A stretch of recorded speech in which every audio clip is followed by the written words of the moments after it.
नमस्कार साथियों, स्वागत है आपका आरएससीआईटी परीक्षाओं तथा सभी प्रतियोगी परीक्षाओं के लिए अति महत्वपूर्ण प्रश्नों की इस प्रश्नोत्तरी में।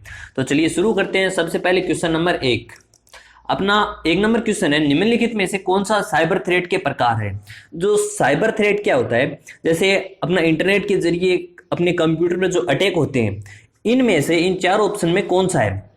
देखिए, वायरस, ट्रोजन हॉर्स, स्पाईवेयर, या फिर क्रोम, फायरफॉक्स एज, या फिर play store, Apple store, window store, या फिर HTTP, HTTPS, या फिर FTP, इनमें से कौन सा होता है।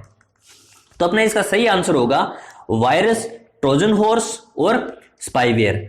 अब देखिए, ये वायरस है, ट्रोजन हॉर्स है और स्पाईवेयर है। अब जब भी इनका अटैक होता है तो अपने कंप्यूटर पर किस प्रकार का नुकसान हो सकता है। तो सबसे पहले अपन बात करें तो वायरस का जब भी अटैक होता है, जो अपने कंप्यूटर के अंदर जो फाइल्स हैं, उन फाइल्स को क्रैश कर देता है, जिनके जरिए अपन दोबारा उन फाइल्स को यूज में नहीं ले सकते, उनको इस्तेमाल नहीं कर सकते। अगर अपन बात करें तो ट्रोजन हॉर्स क्या होता है, इसका भी अटैक कुछ वायरस के जैसा ही होता है। जैसे ही अपने कंप्यूटर पर ये प्रवेश करता है तो अपने कंप्यूटर पर इसका अधिकार हो जाता है, अधिकार कर लेता है। इसके जरिए ये अपने फाइलों की चोरी कर सकता है और या फिर यहां तक भी अपने कंप्यूटर को क्रैश भी कर सकता है। इसके बाद बात करें तो स्पाईवेयर क्या होता है, अपने जो पर्सनल डाटा है, पर्सनल जो इंफॉर्मेशन होता है, उनको चोरी कर लेता है। ये जो अपनी पर्सनल इंफॉर्मेशन है, जैसे इंटरनेट की जो डिटेल है, बैंक की डिटेल है, अपना एड्रेस है, इन सभी को ये चोरी कर ले सकता है। इसके बाद बात करें तो क्रोम, फायरफॉक्स और एज, ये क्या है, ये है सॉफ्टवेयर, इंटरनेट को चलाने के जो सॉफ्टवेयर है वो है। इसके बाद प्ले स्टोर, एप्पल स्टोर और विंडो स्टोर, ये होते हैं जो अपना सॉफ्टवेयर है, उनको डाउनलोड करने के माध्यम है। इसके बाद बात करते हैं तो HTTP और HTTPS और FTP क्या कार्य करते हैं और इसकी फुल फॉर्म क्या होती है। तो HTTP की फुल फॉर्म होती है hyper text transfer protocol, HTTPS की फुल फॉर्म होती है hyper text transfer protocol secure, और FTP की फुल फॉर्म होती है फाइल ट्रांसफर प्रोटोकॉल। अब देखिए, इन सभी का अलग अलग कार्य होता है, इन सभी में अलग अलग अंतर क्या होता है वो जान लेते हैं। तो सबसे पहले अपन बात करें तो HTTP की फुल फॉर्म होती है हाइपर टेक्स्ट ट्रांसफर प्रोटोकॉल। अब ये क्या कार्य कर सकता है। अब देखिए, जो अपने URL होता है, जो अपने वेबसाइट का जो URL होता है, वो URL HTTP से शुरू होता है। अब देखिए, जो वेबसाइट होती हैं वो वेबसाइट दो प्रकार की होती हैं, एक HTTP टाइप की और एक HTTPS टाइप की। अब देखिए, HTTP URL के अंदर जो अपनी साइट है, जो वेबसाइट है, वो कुछ HTTP:/ उसके बाद जो अपनी वेबसाइट है उसका नाम आ जाता है। तो ये होती है HTTP टाइप की वेबसाइट। अब इसमें होता क्या है, ये वेबसाइट सिक्योर नहीं होती हैं, इनके जरिए हैकर अपनी आसानी से जो डाटा है उनको चोरी कर सकता है। ऐसी वेबसाइट के जरिए हम किसी भी प्रकार की कोई डेटा स्थानांतरित करते हैं, ट्रांसफर करते हैं, इनमें डेटा थर्ड पार्टी के द्वारा चोरी होने की संभावना बहुत ज्यादा होती है। इसी प्रकार अपन बात करें तो HTTPS की फुल फॉर्म होती है hyper text transfer protocol secure. अब HTTPS URL की शुरुआत किस प्रकार से होती है, तो HTTPS:/ और उसके बाद वेबसाइट का नाम आ जाता है। अब देखिए, इसके अंदर क्या होता है, ये एक सिक्योर फाइल होती है। जब भी अपन कोई डाटा ट्रांसफर करते हैं, इसके ऊपर कोई काम करते हैं, तो अपने जो डाटा है, जो हैकर है, उनसे अपने फाइल्स को, अपने डाटा को बचाने का कार्य करता है HTTPS के जरिए, जिनसे थर्ड पार्टी अटैक ना हो सके। अब देखिए, अपन पहचानेंगे कैसे कि कौन सी फाइल HTTP की है और कौन सी HTTPS टाइप की है। अब देखिए, जैसे ये अपना पेज है, RKCL की साइट है। अब इसके ऊपर देखिए, यहां पे देखिए आगे लिखा हुआ है HTTP, ऊपर देखिए। अब ये तो होता है अपना एड्रेस बार। एड्रेस बार के अंदर क्या होता है, जो एड्रेस बार के अंदर अपनी वेबसाइट है, वेबसाइट का नाम होता है, नाम आ जाएगा RKCL.in लिखा हुआ है। इसके पहले अपने को टाइप बताएगा किस टाइप की है, तो ये देखिए HTTPS है, और इसके आगे अपना जो लोक है उसका निशान होगा। अब इस लोक के निशान से भी अपन पता कर सकते हैं, जिस प्रकार अपना ये लोक है। अब इसके अंदर ऊपर से जैसे ये बंद है, ऊपर से ये बंद है। अब अगर ये ऊपर से बंद है तो ये HTTPS टाइप की है। अगर HTTP की जानना हो अपने को, तो ये S नहीं होता है आगे लिखा हुआ, सिर्फ HTTP होता है। और इसका जो लोगो है, इसकी जो डिजाइन है वो अपने पास किस प्रकार की होती है, वो अपने पास कुछ इस प्रकार की होती है। ये लोग थोड़ा सा खुला हुआ होता है, वो होती है HTTP, जिनसे अपन पता लगा सकते हैं कि कौन सी फाइल HTTPS टाइप की है और कौन सी HTTP टाइप की है। ठीक है, इन दोनों में उम्मीद है आपको अंतर समझ में आ गया होगा। इसके बाद बात करते हैं कि FTP क्या होता है। FTP की फुल फॉर्म होती है फाइल ट्रांसफर प्रोटोकॉल। अब FTP का उपयोग क्या होता है? FTP का उपयोग कंप्यूटर के बीच फाइलों को नेटवर्क पर स्थानांतरित करने के लिए इसका यूज में लेते हैं। जैसे अपने कंप्यूटर है, कंप्यूटर से नेटवर्क है, इंटरनेट है, उनके बीच जो फाइल्स का आदान प्रदान है या फिर किसी एक कंप्यूटर से दूसरे कंप्यूटर तक पहुंचाने के जो फाइल्स का आदान प्रदान की जो प्रोसेस है उनको संभालता है। यह इंटरनेट और लोकल नेटवर्क में सर्वर और क्लाइंट के बीच डाटा फाइल के आदान प्रदान का एक माध्यम होता है, जिनके जरिए आसानी से अपन फाइल ट्रांसफर कर सकते हैं। तो अपना क्वेश्चन क्या था, निम्नलिखित में कौन सा साइबर थ्रेट के प्रकार है? तो अपना साइबर थ्रेट के प्रकार भी हो गया वायरस, ट्रोजन हॉर्स और स्पाईवेयर। आगे बढ़ते हैं। अगला क्वेश्चन है, नए मतदाता का पंजीकरण का आवेदन करने के लिए एक ऑनलाइन पोर्टल है। तो अपन जैसे अपना वोटर आईडी बनाते हैं, तो इनमें से किस पोर्टल के जरिए अपन वोटर आईडी बना सकते हैं? तो अपना इसका सही आंसर हो जाएगा NVSP। अगर हमसे पूछे कि NVSP की फुल फॉर्म क्या होती है, तो NVSP की फुल फॉर्म होती है नेशनल वोट सर्विस पोर्टल। यदि हमसे पूछ ले कि नए मतदाता का अपने को फॉर्म अप्लाई करना हो तो NVSP के अंदर कौन सा फॉर्म भरेंगे? तो अपने पास इसके बाद इसके अंदर फॉर्म नंबर 6 फॉर्म भरेंगे, फॉर्म नंबर 6 फॉर्म। अगर हमसे पूछ ले कि राष्ट्रीय मतदाता दिवस बनाया कब जाता है, तो राष्ट्रीय मतदाता दिवस कब बनाया जाता है? तो राष्ट्रीय मतदाता दिवस बनाया जाता है अपना 25 जनवरी को। अगर हमसे पूछ ले कि राष्ट्रीय मतदाता दिवस से सबसे पहले कब बनाया गया, शुरुआत कब हुई थी, तो इसकी शुरुआत हुई थी 25 जनवरी 2011 को। अगर हमसे पूछ ले कि इसका शुभारंभ किसने किया था, तो अपनी भूतपूर्व राष्ट्रपति प्रतिभा सिंह पाटिल ने किया था। प्रतिभा देवी सिंह पाटिल ने इसका शुभारंभ किया था। अब हम बात करें तो RSRTC और NSDL और UIDAI क्या है? तो देखिए, सबसे पहले NVSP की फुल फॉर्म होती है नेशनल वोट सर्विस पोर्टल। इसके बाद RSRTC की फुल फॉर्म होती है Rajasthan state road transfer corporation. इसके बाद अपन बात करें तो ये जो RSRTC है, इसका कार्य क्या होता है?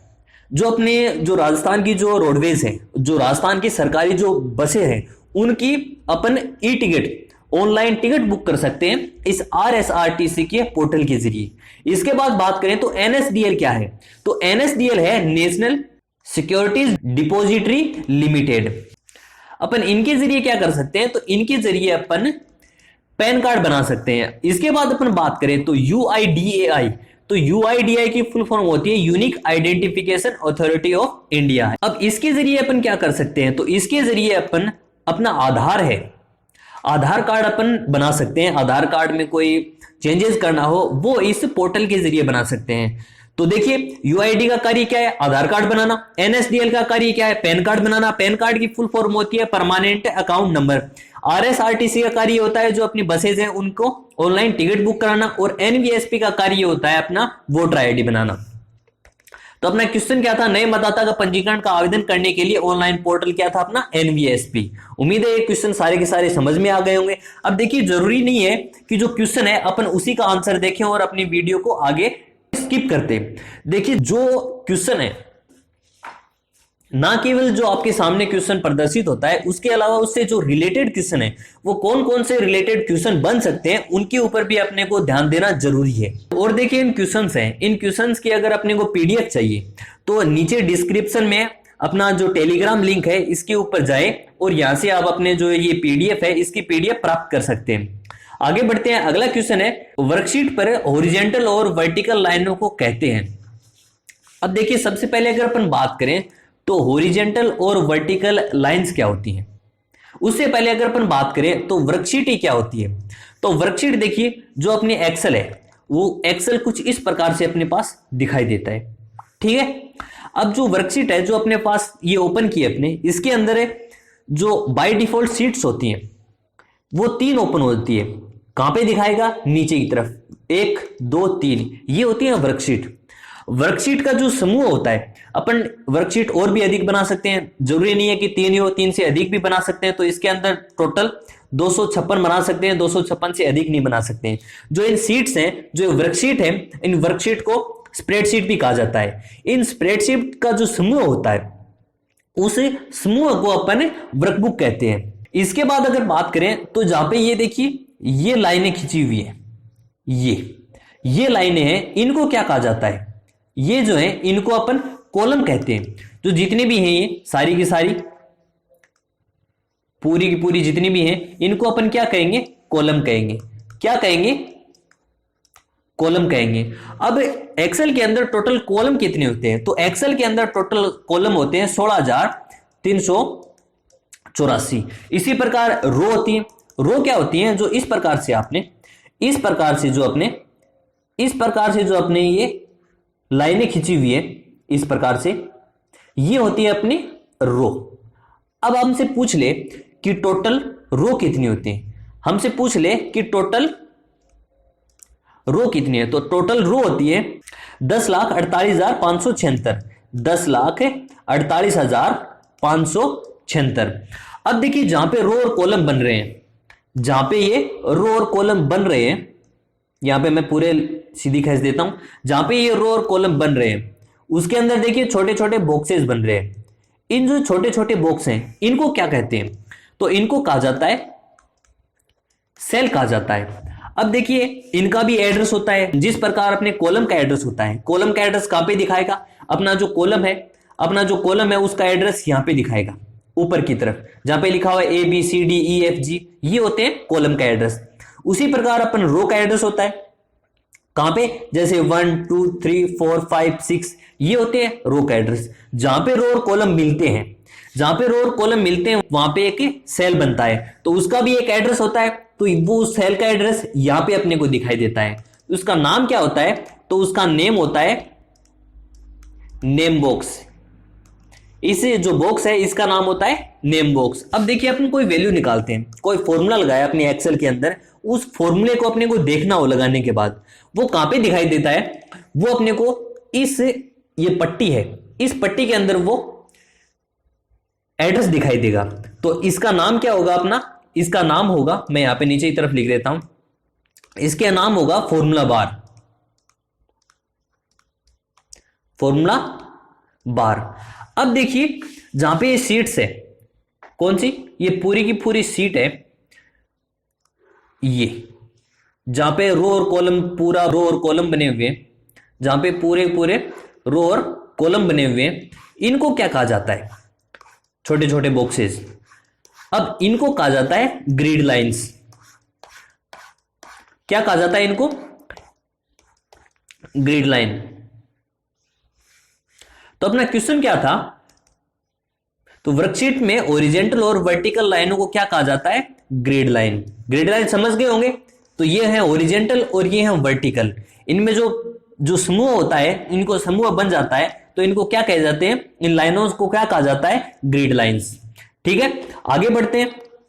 अगला क्वेश्चन है कंप्यूटर में जाने वाले डेटा को क्या कहा जाता है? कंप्यूटर में जाने वाले डाटा को क्या कहा जाता है? अब जैसे अपने कंप्यूटर है, कंप्यूटर के जरिए अपने इंटरनेट के ऊपर कोई फाइल डालते हैं, कोई डेटा डालते हैं, उसको कहते हैं अपलोड होना। अगर इंटरनेट के जरिए अपन कोई फाइल प्राप्त करते हैं, कोई डाटा प्राप्त करते हैं, तो उसे कहते हैं डाउनलोड होना। और अपने पेन ड्राइव से या फिर हार्ड डिस्क से या फिर अपने फोन से कोई कंप्यूटर के अंदर कोई डाटा डालते हैं, तो उसको कहते हैं इनपुट करना। और अपने कोई कंप्यूटर से कोई वैल्यू लेते हैं, कोई डाटा लेते हैं, तो उसे कहते हैं आउटपुट। तो अपना क्वेश्चन क्या था? कंप्यूटर में आने वाले डाटा को क्या कहा जाता है? कंप्यूटर में डालने वाले डाटा को क्या कहा जाता है? इनपुट। तो अपना इसका सही आंसर हो जाएगा इनपुट। अब देखिए इनपुट और आउटपुट भी किसी माध्यम के जरिए तो लेते हैं। जो इनपुट का माध्यम होता है उनको कहते हैं अपन इनपुट डिवाइस। इनपुट डिवाइस में कौन से आते हैं? जैसे कीबोर्ड आता है, माउस आता है, ये होते हैं इनपुट डिवाइस। इसी प्रकार आउटपुट डिवाइस होते हैं, जैसे प्रिंटर होता है, प्रिंटर के जरिए अपन आउटपुट वैल्यू तो लेते हैं, तो ये हो गया आउटपुट डिवाइस। अब देखिए फाइल्स क्या होती हैं, हमसे पूछ ले कि फाइल्स क्या होती हैं। फाइल एक ऐसा यूनिट होता है जिनमें कंप्यूटर प्रोग्राम के साथ उपयोग किए जाने वाले डाटा, सूचना, सेटिंग या कमांड के समूह को रखा जाता है। अपने कंप्यूटर के डेटा जैसे photos, videos, document, desktop icon इत्यादि को फाइलों की श्रेणी में डाला जाता है। ये फाइलें कई प्रकार की हो सकती है, जैसे जैसे डॉक्यूमेंट फाइल है। डॉक्यूमेंट फाइल कैसे है, माइक्रोसॉफ्ट वर्ड की जो फाइल है वो डॉक्यूमेंट फाइल होती है। और video file, MP4 file, 3GP file, JPG file, PDF file, ये होती है फाइल्स। इसके बाद अगर अपन बात करें तो प्रोसेसिंग। प्रोसेसिंग क्या होता है, प्रोसेसिंग क्या कार्य करता है, क्या नाम होता है। प्रोसेसिंग कार्य करने की जो क्षमता होती है उसको प्रोसेसिंग कहते हैं। जैसे हम कोई गणना करते हैं, उस गणना करने की प्रक्रिया को प्रोसेसिंग कहा जाता है। जिस प्रकार हम सोचते हैं, जिस प्रकार अपन कार्य करते हैं, सोचने के बाद कार्य करते हैं, उसी प्रकार कंप्यूटर प्रोसेसिंग करता है। जिस प्रकार अपने पास दिमाग होता है उसी प्रकार कंप्यूटर के अंदर प्रोसेसर होता है। ठीक है, तो उम्मीद है कि प्रोसेसर और प्रोसेसिंग में फर्क समझ में आ गया। फाइल्स क्या होते हैं, इनपुट और आउटपुट क्या होते हैं। आगे बढ़ते हैं, अगले क्वेश्चन की तरफ बढ़ते हैं। अगला क्वेश्चन है, इनमें से कौन सा सुपर कंप्यूटर के रूप में नहीं जाना जाता। इनके अंदर सुपर कंप्यूटर कौन सा है। अब देखिए परम है, परम तो भारत का सुपर कंप्यूटर है। IBM, फुजीसु, डेल लैटिट्यूड, परम। इनमें से डेल लैटिट्यूड जो डेल लैटिट्यूड है वो अपना सुपर कंप्यूटर का एक माध्यम नहीं है, सुपर कंप्यूटर नहीं है। आगे बढ़ते हैं, अगला क्वेश्चन है, निम्नलिखित में से कौन सा सॉफ्टवेयर के दो प्रमुख प्रकार हैं। अब देखिए सॉफ्टवेयर दो प्रकार के होते हैं, कौन सा। उससे पहले एक हार्डवेयर होता है और एक और होता है ह्यूमनवेयर। जो अपना कंप्यूटर चलाता है, जो यूजर होता है, उसको कहते हैं ह्यूमनवेयर। अब हार्डवेयर क्या होता है, जो कंप्यूटर का वह भाग जिनको अपन छू सकते हैं, महसूस कर सकते हैं, वो होता है हार्डवेयर। और सॉफ्टवेयर क्या होता है, जिनके जरिए कंप्यूटर का आंतरिक हिस्सा प्रोसेस करता है, कार्य करता है, वो होता है सॉफ्टवेयर। जैसे विंडो है, इंटरनेट चलाने के लिए जो सॉफ्टवेयर है वो जैसे क्रोम है, मोजिला फायरफॉक्स है, ये होते हैं सॉफ्टवेयर। अब सॉफ्टवेयर के दो प्रकार होते हैं, कौन से। तो अपना इसका सही आंसर क्या होगा, सिस्टम सॉफ्टवेयर और एप्लीकेशन सॉफ्टवेयर। सिस्टम सॉफ्टवेयर और एप्लीकेशन सॉफ्टवेयर कौन सा होता है, तो सिस्टम सॉफ्टवेयर तो वो होता है जो अपना विंडो है, लिनक्स है, ये होते हैं सिस्टम सॉफ्टवेयर। और एप्लीकेशन सॉफ्टवेयर कौन सी है, जैसे क्रोम है, मोजिला फायरफॉक्स है, MS ऑफिस है, ये होते हैं एप्लीकेशन सॉफ्टवेयर। ठीक है, आगे बढ़ते हैं। अगला क्वेश्चन है, ऐसी कौन सी मेमोरी है जिसका प्रयोग रैम द्वारा अधिक बार प्रयोग में आने वाली सूचनाओं को संग्रहित करने के लिए किया जाता है। अब अपन बात करें तो मुख्य मेमोरी और केस मेमोरी में फर्क क्या होता है। सबसे पहले अपन बात करें तो केस मेमोरी। केस मेमोरी क्या होती है, केस मेमोरी ये बहुत ही ज्यादा गति से, बहुत ही फास्ट प्रोसेसिंग होती है, बहुत ही तेज गति से कार्य करती है। यह प्रोग्राम्स को स्टोर करती है, यह उन प्रोग्राम को स्टोर करती है जो एक शॉर्ट पीरियड ऑफ टाइम के लिए भीतर एग्जीक्यूट करना हो। जिन प्रोग्राम्स को यह डाटा टेम्परेरी इस्तेमाल के लिए स्टोर करती है। ठीक है, अगर अपन बात करें तो मुख्य मेमोरी का क्या कार्य होता है, इसे मेन मेमोरी या प्राइमरी मेमोरी भी कहते हैं। इसके अलावा इसको वोलेटाइल मेमोरी भी कहा जाता है। इसको वोलेटाइल मेमोरी क्यों कहा जाता है, क्योंकि इसमें डाटा लॉस्ट हो जाता है।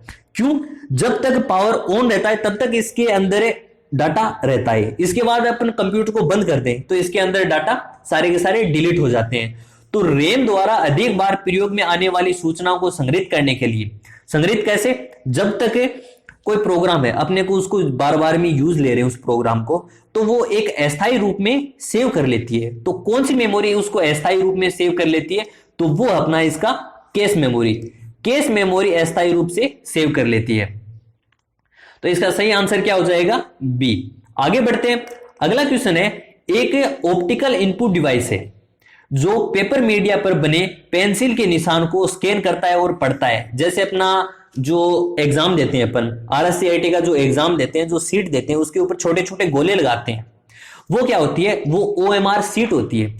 तो उनके जरिए जो एक्सेस करता है, जो मीडिया पेंसिल के निशानों को स्कैन करता है, वो कौन सा डिवाइस होता है, तो वो होता है OMR डिवाइस होता है। तो अपना इसका सही आंसर क्या हो जाएगा, आंसर नंबर ए, OMR। आगे बढ़ते हैं, अगला क्वेश्चन है, यह फोल्डर आपके द्वारा डिलीट की गई फाइल और फोल्डर को स्टोर करता है। जैसे अपने कंप्यूटर से कोई फाइल डिलीट कर दी, उस फाइल को डिलीट करने के बाद भी अपने कंप्यूटर के अंदर स्टोर रहती है वो फाइल, जिनको अपन फाइल प्राप्त भी कर सकते हैं वो कौन से फोल्डर के अंदर रहती है? तो वो रहती है रिसाइकल बिन के अंदर, ऑप्शन नंबर बी। आगे बढ़ते हैं, अगला क्वेश्चन है दर्शाए गए चित्र में खाली स्थान को भरें। अब कौन सा स्थान इसके अंदर खाली? तो इसके अंदर खाली स्थान है यहां पे देखिए ये वाला। अब इसको क्या कहा जाता है? ये पूरी पट्टी है, इसको क्या कहा जाता है?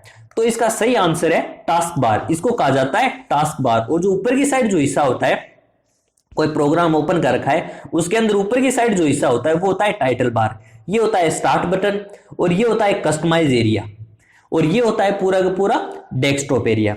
आगे बढ़ते हैं, अगला क्वेश्चन है शॉर्ट क्वेश्चंस। शॉर्ट क्वेश्चंस की तरफ बढ़ते हैं। मॉनिटर पर नजर आने वाले आउटपुट को कहा जाता है? तो मॉनिटर पर नजर आने वाली आउटपुट को क्या कहा जाता है? Soft copy. यदि अपन जो आउटपुट है वो प्रिंटर के जरिए अपन ले लेते हैं पेज के ऊपर, तो वो तो हो जाती है हार्ड कॉपी। अब जो अपने कंप्यूटर के अंदर कोई डॉक्यूमेंट बनाया है, जो दर्शा रहा है, जो दिखाई दे रहा है, जो आउटपुट है, उसे कहते हैं सॉफ्ट कॉपी। क्या कहा जाता है? Soft copy. अगला क्वेश्चन है window Vista, window 7, window XP, Linux, Unix के उदाहरण हैं। ये किसके उदाहरण हैं? तो ये है ऑपरेटिंग सिस्टम के। किसके हैं? ऑपरेटिंग सिस्टम के, ऑपरेटिंग सिस्टम के। एमएस ऑफिस के वर्जन, तो एमएस ऑफिस के वर्जन कौन से हुए हैं अब तक के? तो एक तो हुआ है ऑफिस 97, एक हुआ है 2000, एक हुआ है 2003, और एक हुआ है 2007, और एक हुआ है 2010 जो अपने एग्जाम में आता है, एक हुआ है 2013, और एक हुआ है 2016, और जो हाल ही में चल रहा है वो होता है 2019, और एक होता है ऑफिस एक्सपी। तो ये है अब तक के एमएस ऑफिस के वर्जन। आगे बढ़ते हैं क्वेश्चन नंबर 4 की तरफ। सेल एड्रेस कहां दिखाई देता है? अभी थोड़ी देर पहले आपको बताया था कि सेल एड्रेस कहां पे दिखाई देता है। एक्सेल के अंदर सेल एड्रेस दिखाई देता है नेम बॉक्स के अंदर। किसके अंदर? नेम बॉक्स के अंदर। आगे बढ़ते हैं, अगला क्वेश्चन है एमएस पावर पॉइंट 2010 में किसी प्रस्तुतिकरण के किसी स्लाइड में विशेष प्रभाव को लाना कहलाता है। तो विशेष प्रभाव को लाना क्या कहलाता है? कस्टम एनिमेशन कहलाता है। क्या कहलाता है? कस्टम एनिमेशन कहलाता है, कस्टम एनिमेशन। आगे बढ़ते हैं, पिछली क्लास के रिवीजन की बात करें तो डैश माइक्रोसॉफ्ट वर्ड में एक तरीका है जो आपके द्वारा दस्तावेज में कई परिवर्तन को मॉनिटर कर सकता है। तो क्या कौन कर सकता है? तो ट्रैक चेंजेस कर सकता है। आगे बढ़ते हैं, ईमेल भेजने के दौरान यदि आप फाइल अटैच करते हैं, तो फाइल अटैच करते हैं तो वो डैश हो रही है, तो वह क्या हो रही है? तो वह सर्वर पर अपलोड हो रही है। आगे बढ़ते हैं, अगला क्वेश्चन है रिस्टोर पॉइंट सेट करने पर अगर कंप्यूटर क्रैश हो जाए तो निम्न में से क्या हमें वापस रिस्टोर कर सकते हैं फाइल को? जी बिल्कुल कर सकते हैं। विंडोज रजिस्ट्री रिस्टोर करना या सिस्टम फाइल इंस्टॉल एप्लीकेशन को रिस्टोर करना, इन दोनों के जरिए अपन कर सकते हैं। आगे बढ़ते हैं, अगला क्वेश्चन है डैश का उपयोग वर्तमान विंडो को 2 हिस्सों में विभाजित करने के लिए किया जाता है ताकि आप एक ही समय में एक ही दस्तावेज को विभिन्न अनुभवों में देख सकें। तो अपना इसका सही आंसर क्या हो जाएगा? सही आंसर हो जाएगा स्प्लिट विंडो। आगे बढ़ते हैं, अगला क्वेश्चन है पावर पॉइंट में पहले से ही इंसर्ट इमेज को एडिट करने पर क्या घटित होता है? तो घटित यह होता है कि स्रोत फाइल जो पहले से इंसर्ट हुई थी चेंज नहीं होगी, इनमें कोई भी चेंजेस नहीं होगा। अगला क्वेश्चन है आप कंप्यूटर से सोशल मीडिया का उपयोग डैश से कर सकते हैं, तो किन के जरिए कर सकते हैं? तो फेसबुक, इंस्टाग्राम, गूगल प्लस के जरिए कर सकते हैं। अगला क्वेश्चन है आईआरसीटीसी का पूर्ण नाम, तो इसका सही आंसर है Indian railway catering and tourism corporation. अगला क्वेश्चन है डैश में 12 अंकों की विशिष्ट पहचान संख्या होती है जो सभी भारतीय निवासियों को उसके बायोमेट्रिक और सांख्यिकीय डाटा के आधार पर जारी किया जाता है। तो क्या जारी किया जाता है? तो आधार जारी किया जाता है। अगला क्वेश्चन है विंडो 10 में सिस्टम सेटिंग या अन्य लोगों के खातों को प्रबंधित करने के लिए किस विशेष प्रकार के खाते का उपयोग किया जाता है? तो एडमिनिस्ट्रेटर खाते को उपयोग किया जाता है। अगला क्वेश्चन है माइक्रोसॉफ्ट एक्सेल वर्कशीट में शेप आउटलाइन फीचर बदल सकता है, तो आउटलाइन कलर और आउटलाइन विड्थ के जरिए अपन बदल सकते हैं। रिवीजन क्लास के शॉर्ट क्वेश्चंस की तरफ बढ़ते हैं। 1 नंबर क्वेश्चन है डैश एक लाइट सेंसिटिव कलम के जैसे उपकरण है, तो क्या है? तो वो है लाइट पेन। क्या है? Light pen. अगला क्वेश्चन है कंप्यूटर में किसी प्रोग्राम या फाइल को खराब करने का काम किसका है, कौन करता है, तो वो है वायरस। अगला क्वेश्चन है एमएस वर्ड 2010 में फैक्स, अध्वनित या व्यावसायिक लेटर जैसे आम कार्यों के लिए पहले से डिजाइन किया हुआ डॉक्यूमेंट कहलाता है, तो क्या कहलाता है, टेम्पलेट। क्या कहलाता है, टेम्पलेट। आगे बढ़ते हैं। अगला क्वेश्चन है अगर आप अपनी वर्कशीट में सीधे एडिटिंग नहीं करना चाहते तो डेटा को एडिट और एंटर करने के लिए डैश का उपयोग भी कर सकते हैं। तो किन का उपयोग कर सकते हैं, तो अपन कर सकते हैं फॉर्मूला बार का।